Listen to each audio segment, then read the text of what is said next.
Go ahead, Jake. Alright. So send to your sister. Okay, have fun in Japan. I'll see you next year. I'm gonna steal you when you're gone, but you gotta fight me for it when you get back. And tell her you could take her. He would never just leave his family. He was happy at home, starting a job at the airport on Monday, able to drive my car.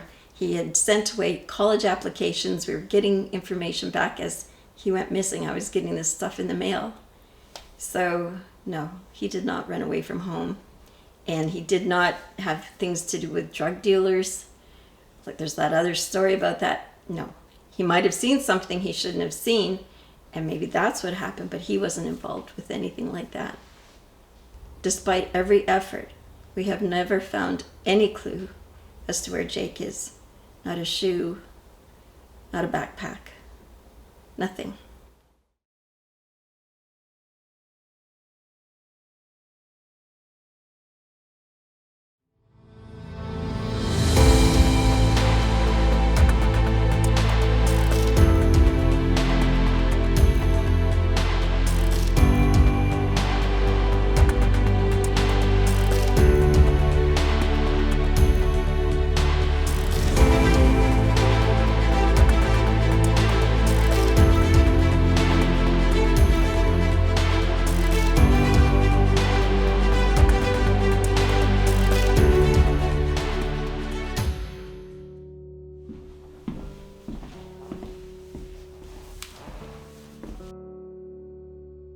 I was raised on a farm, the 6th concession of Medonte, after we moved from Hamilton when I was 5, and my mother had passed away, so I was when I was 9, and I was raised by my grandparents.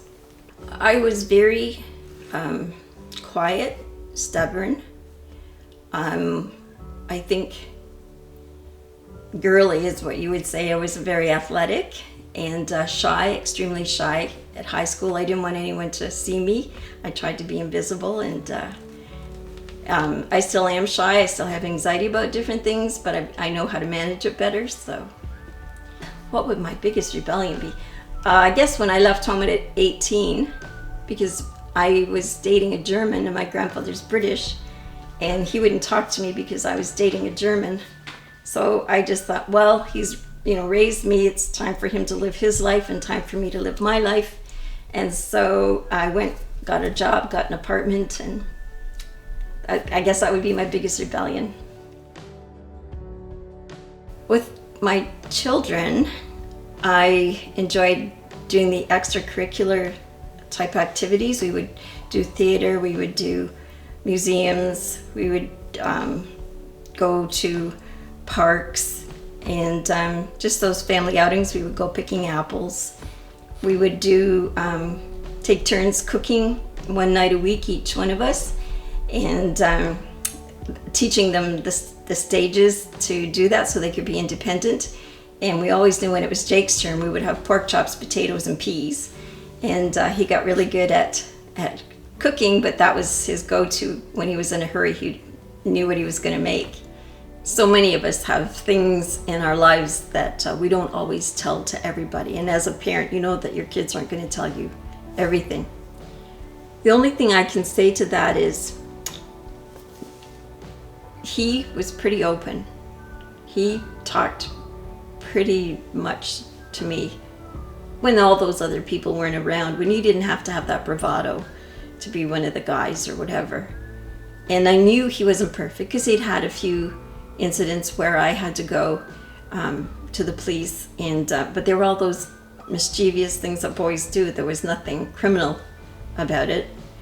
And I think they're trying to make him into something, again, I don't know why, that I don't think is true. Okay, so this is in front of our house when Jake was 16 and his sister would have been 19 and 21. And of course, baby pictures. This is him. He was very artistic, and he went to an art camp and they did a paper mache turtle, him and his cousin. He always liked ties. So this is us at Christmas in his Opanoma's basement with his two sisters. But as you notice in all the pictures, there's a family thing going on because we were very big into, well, like most people, into family. And we did a lot of things like Wonderland and camping and Science North. We went to ROM, we went to theater. Les Mis was one of his favorite. He was a beaver. He also did karate for 10 years.